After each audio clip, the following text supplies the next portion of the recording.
Bien, continuamos con la serie A la luz de su palabra, una serie que ya estaría en su episodio 182, donde hemos hecho pues un recorrido ya desde hace unos cuantos años, más que todos los tiempos de pandemia, eh, desde el Antiguo Testamento uniéndolo con el Nuevo Testamento, bajo el espíritu de que Dios es uno solo, de que haya armonía en lo que pues encontramos en los textos y que de tanto del Antiguo como del Nuevo Testamento, y además pues justamente con el auxilio del Espíritu Santo, que siempre va a ser el gran protagonista, el gran motivador, el gran intérprete, para poder actualizar este mensaje que no cambia, que es un mensaje eterno, a la realidad de nuestros tiempos, a nuestras propias vidas. La palabra actualización no siempre es cambiar algo, sino es adaptar ese algo que es a tu tiempo, a tu vida, o sea, traerlo a tu vida. Y eso también implica a veces no solamente recibir, sino soltar. Hay cosas con las que Dios no puede armonizar, y una de ellas, pues la más común, la más genérica, es todo lo que tiene que ver con el pecado. Leía o escuchaba pues un audiolibro del libro del diálogo de Santa Catalina de Siena, que el Señor Jesús en ese diálogo, el Dios que dialoga con ella, le dice que Él lo ha creado todo menos el pecado. El pecado no es creación de Dios.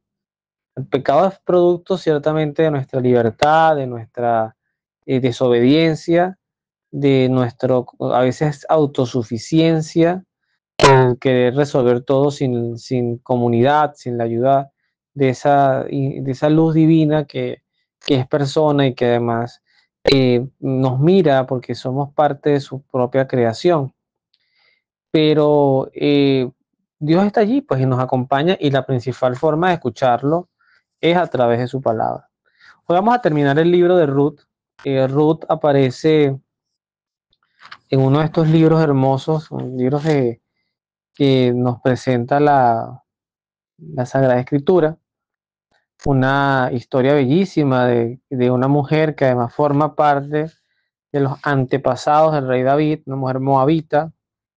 Este libro solamente cuenta con 4 capítulos, y hoy vamos a ver, luego de una larga pausa de este tiempo entre Navidad, Adviento y Navidad, pues que me llevó particularmente a tener casi un mes la producción de la serie. Pues la última vez que vimos esto, lo que vimos del texto, que fue el capítulo 2, hablamos de Ruth en la espiga, en el campo o que espiga, pues trabaja, saca las espigas en el campo de Boz. Hoy vamos a ver dos textos bajo un tema que he titulado tu lugar seguro. ¿Sabes cuál es? Y vamos a ver por qué le he puesto el título a este episodio, ese título. Dice el capítulo 3 de Ruth lo siguiente: Noemí dijo a su nuera, en este caso era Ruth.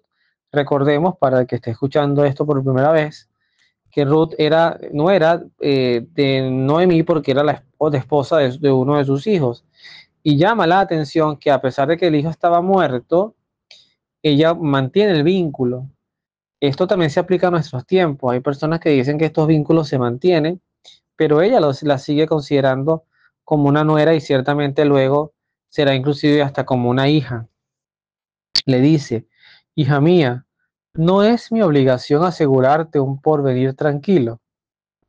Pues bien, vos, nuestro pariente, cuya gente has tratado trabajando, va a trillar la cebada esta tarde.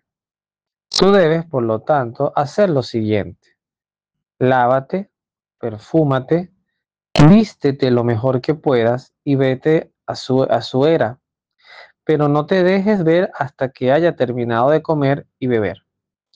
Fíjate bien dónde se va a acostar, y cuando esté durmiendo, acércate, levanta las mantas que tengas a tus pies y acuéstate allí.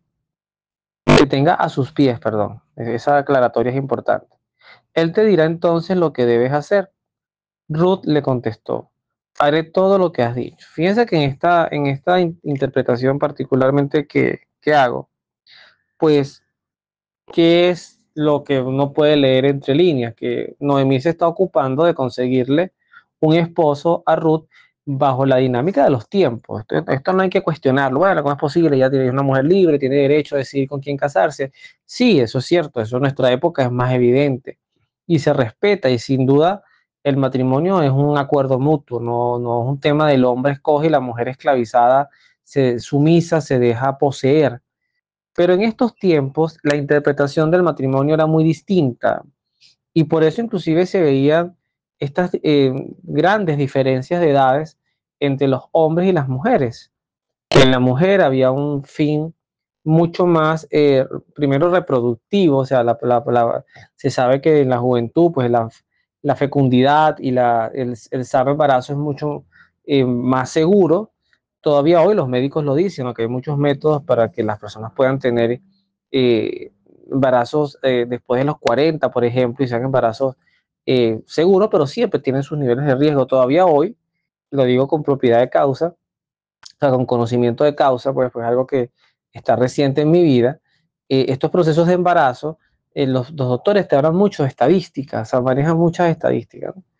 Entonces, ¿qué ocurre? En estos tiempos hay que entender que primero el promedio de vida, o sea, te dice que en los tiempos de Jesús, el promedio de vida de un hombre eran 45, 50 años, era quizás pensar en unos 90 o 100 hoy. Entonces los hombres morían muy jóvenes, el trabajo, la vida era muy dura, los temas de salud también eran muy difíciles y las mujeres, por obvias razones, pues estaban dentro de las mismas estadísticas. Y además la mujer entendía dentro de su visión social de esa época que su norte era tener un esposo, porque la mujer no trabajaba, que era parte del sustento de la seguridad de su propia vida, tener hijos, porque eso garantizaba también su vejez, que es la gran desgracia que presenta Noemí, que ella no tenía ni quien viera por ella porque era viuda, además era que sus dos hijos habían muerto. Entonces, pues no juzguemos esto a la luz de nuestro tiempo.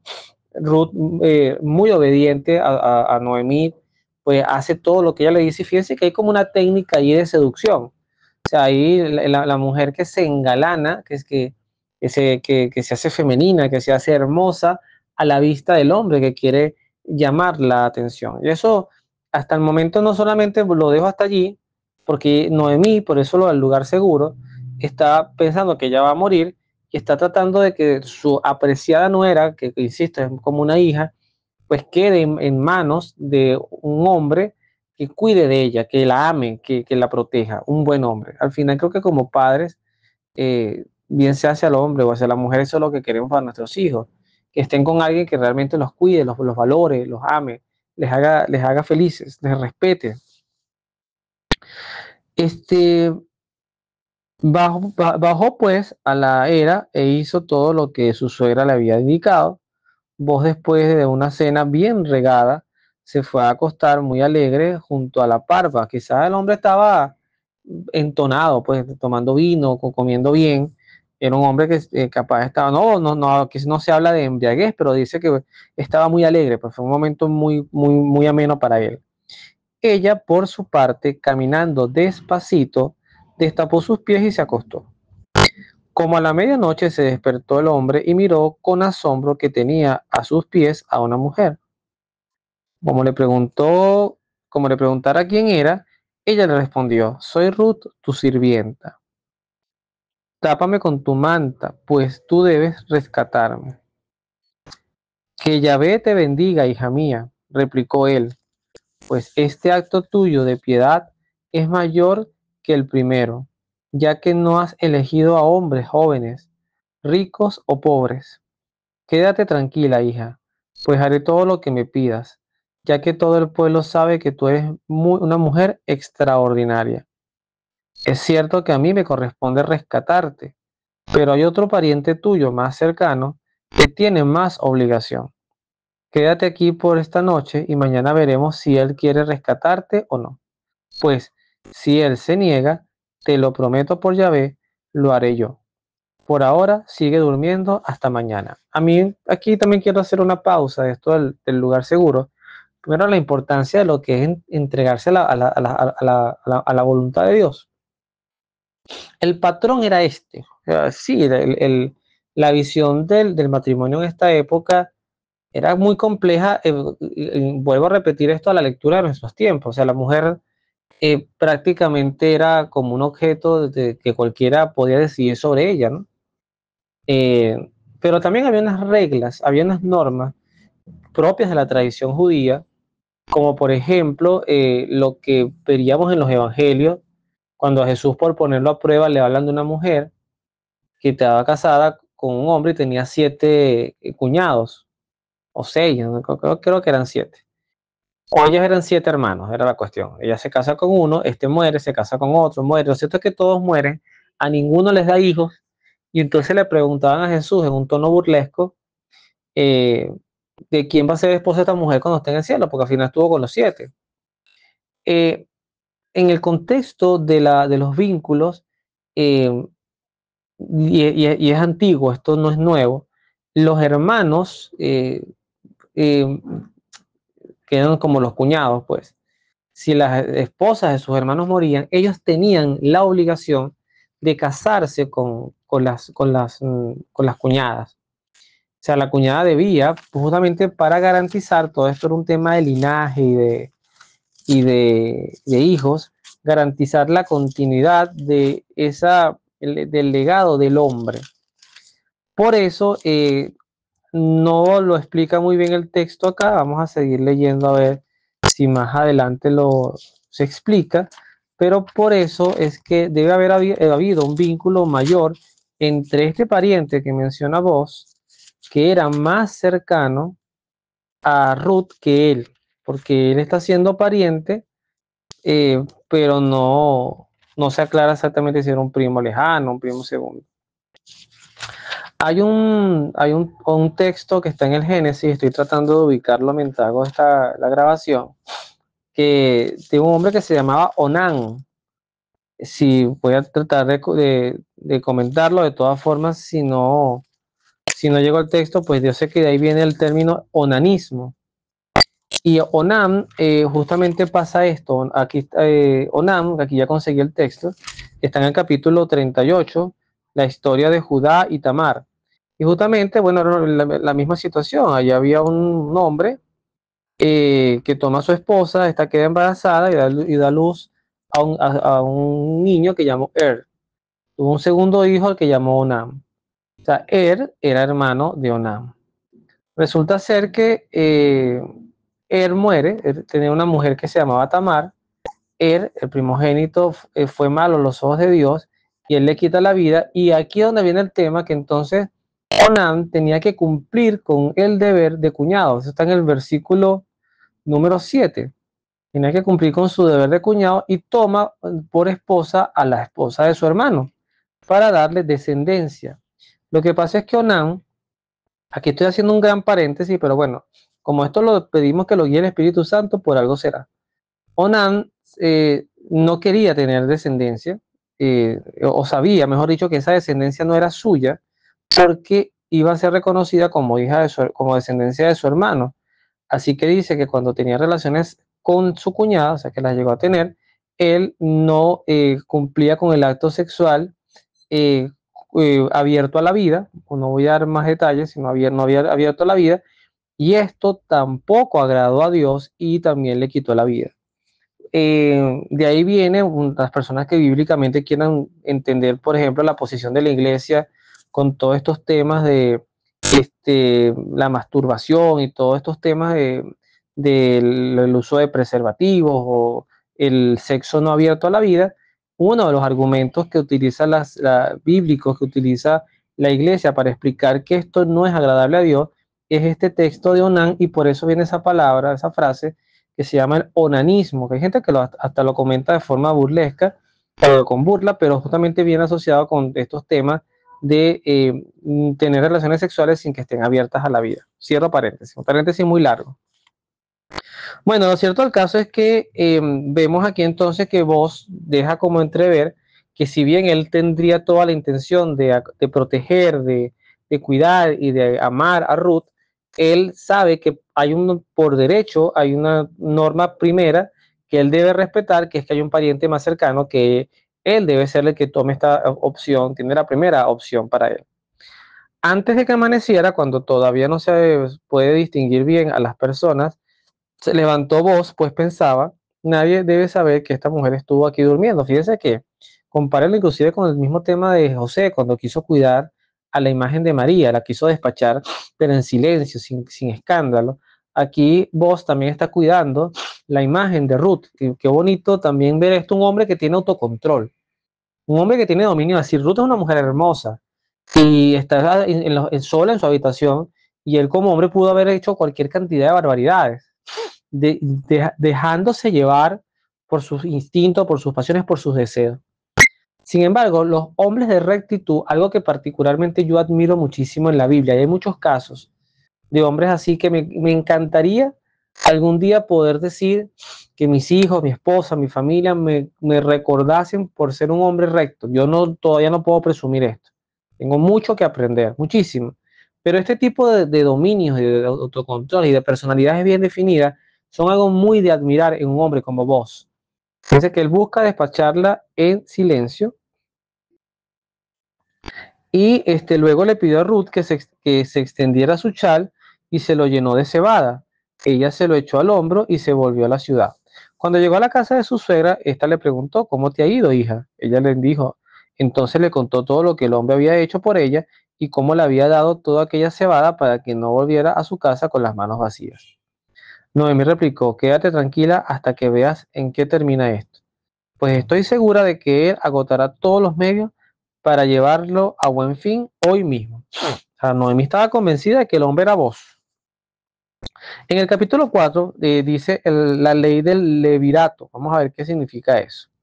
Vos se sentó al lado de la puerta de la ciudad a esperar que pasara el pariente que debía rescatar a Ruth. Cuando pasó, lo detuvo y lo invitó a sentarse. Llamó entonces a 10 ancianos de la ciudad para que se sentaran también a su alrededor. Cuando todo estuvo listo, le dijo al pariente: Noemí, la viuda de nuestro pariente Elimelech, que ha regresado de Moab, quiere vender la propiedad que pertenecía a su marido. Yo he creído conveniente avisarte de esto para que tú se la compres en presencia de todos estos testigos. Si tú quieres cumplir con tu obligación de rescatarla, hazlo. Si no, dímelo, porque después de ti me toca a mí cumplirlo. El otro le contestó: muy bien, la voy a rescatar. Pero vos prosiguió: hay algo más que todavía, pues si adquieres el campo de manos de Noemí, también debes adquirir a Ruth la moabita, que era mujer del difunto, y sus hijos heredarán la parcela del difunto. El otro entonces respondió: si es así la cosa, no podré hacerlo por temor a perjudicar a mis herederos. Te cedo el derecho, cumple tú con la obligación.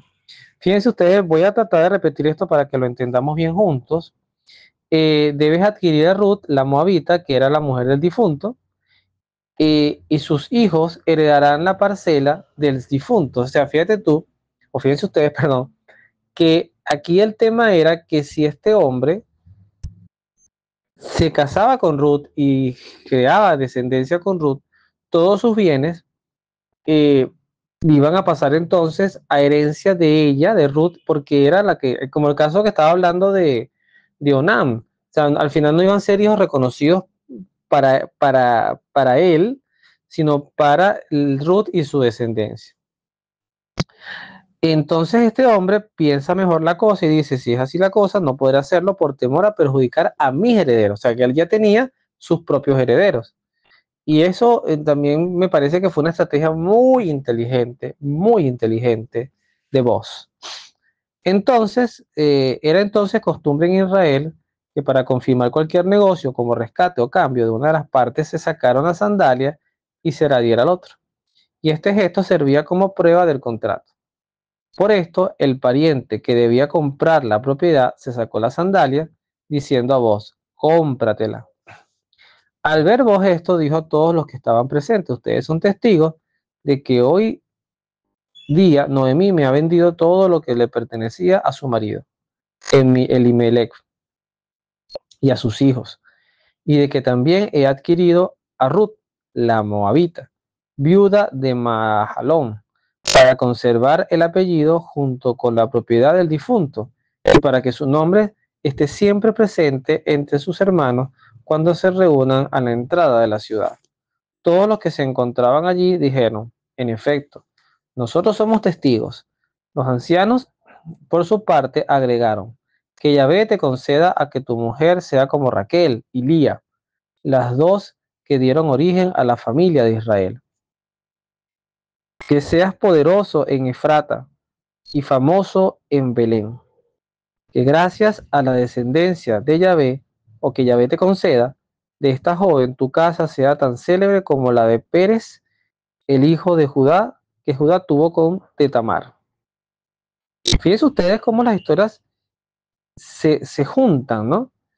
Me parece interesantísimo porque justamente estaba hablando del Génesis, este capítulo 40 del Génesis, donde aparece pues esta figura de Tamar.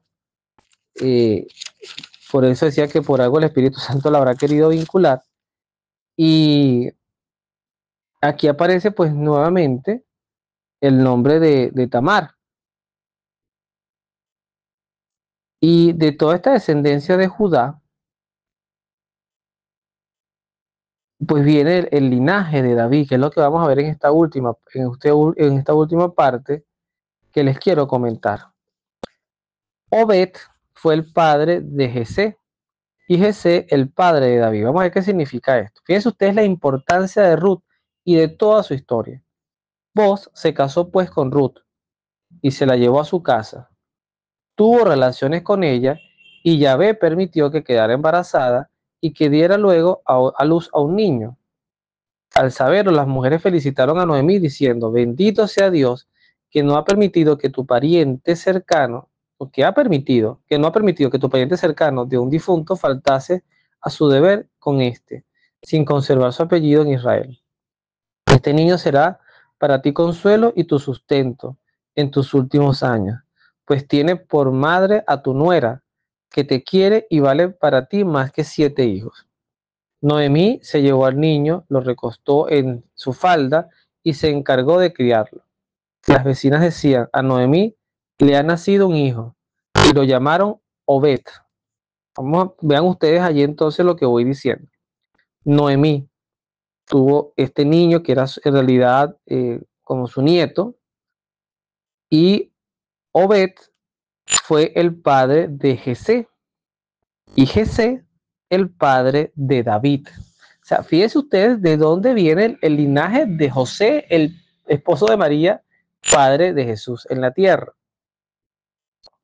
Y cómo Dios construyó esta historia tan hermosa, haciendo un lugar seguro para ti y para mí, porque esta mujer, Ruth, en cierta forma fue la bisabuela de David. Si Obed, que era su hijo, era el abuelo, pues Ruth fue la bisabuela nada más y nada menos que del rey David. Estos son los descendientes de Pérez. Pérez fue el padre de Hezrón, Hezrón el de Ram el de Aminadab, Aminadab de Nazón, y Nazón fue el padre de Salomón. Salomón fue el padre de Boz y este de Obed. Obed fue el padre de Jesé y Jesé fue el padre de David. Esto es palabra de Dios, te alabamos, Señor. Me encanta esta historia por lo del lugar seguro, por cómo a veces, fíjense las circunstancias de donde viene todo cómo comenzó esta historia, ¿no? La desgracia de Ruth de perder a su esposo, de tener que escoger un nuevo lugar para vivir, renunciar a sus creencias, convertirse, decirle a Noemí, tu Dios será mi Dios, tu pueblo será mi pueblo, tu Dios será mi Dios. Y al final Dios la compensó a ella con un buen esposo que la amó y la cuidó, y que de esta relación, pues nada más y nada menos viene la descendencia del rey David, de ahí viene toda la descendencia de los reyes de Israel, y de ahí viene la promesa de que de ti, Belén, Efrata, la más pequeña de todas, de ti nacerá el Salvador del mundo, que es la profecía del profeta Miqueas. Por eso, a Dios hay que dejarlo ser Dios, y por eso, a Dios lo que es de Dios, y al César lo que es del César. Y con eso termino este vínculo. En este Evangelio de Lucas justamente voy a hablar de cuando Jesús lo empezaron a seguir de cerca, le enviaron unos espías que fingieron buena fe para aprovecharse de sus palabras y poder así entregarlo al gobernador y su justicia. Le preguntaron: Maestro, sabemos que hablas y enseñas con rectitud y que no te dejas influenciar por nadie, sino que enseñas con absoluta franqueza el camino de Dios. ¿Está permitido pagar impuestos al César o no? Jesús vio su astucia y les dijo: Muéstrame la moneda. ¿De quién es esta cara y el nombre que tiene escrito? Le contestaron: Del César. Entonces les dijo: Pues bien, devuelvan al César lo que es del César y a Dios lo que es de Dios corresponda. Palabra del Señor, gloria a ti, Señor Jesús. En síntesis, ¿por qué hago esta reflexión y este análisis ya para concluir? Porque primero, uniendo un poquito lo del lugar seguro, ¿no? ¿Cuál es tu lugar seguro? Dios construye nuestras seguridades, pero en torno a su voluntad, en torno a sus planes, que nosotros no estamos obligados ni tenemos el derecho a conocer, sino a vivir. La confianza en Dios, creo que en esta segunda etapa de mi vida, una etapa que ya se va consolidando hacia la vida adulta y luego irá entrando hacia la vejez, si Dios me da la vida suficiente para ello, es entender que en mi propia vida, cuando yo la miro hacia atrás en retrospectiva, hay muchas cosas que me identifico con las cosas que le pasaron a Ruth. Y esas cosas pues van de la mano con cuando tú las vives, cuando tú vives tu vida de presente en presente, que es lo lógico. Tú vives tus dolores, tus duelos, tus angustias, pero lo que debe quedar intacto, muy fortalecido, es cuando le decimos a Dios: no entiendo, no sé a dónde me quieres llevar, estoy pasándola mal, pero confío en ti. Y eso aplica para mi país, para Venezuela, eso aplica para las familias, eso aplica para los destinos del mundo.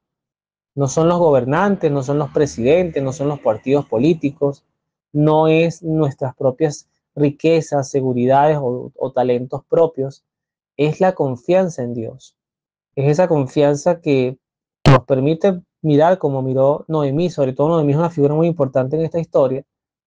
Es la constructora de este gran proyecto de Dios en torno al linaje de David, y a la vez recordar lo que Jesús nos enseña: a Dios lo que es de Dios, y a Dios lo que es de Dios hay que dárselo. Nuestra vida le pertenece, nuestra existencia, su proyecto para con nosotros, nuestra propia santidad, ese título que cada quien debe trabajar y que creo que por mucho tiempo será parte del discurso de mi vida.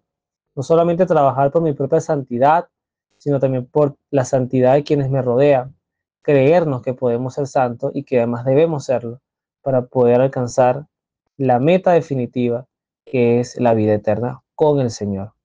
Que Dios los bendiga, nos vemos en la oración.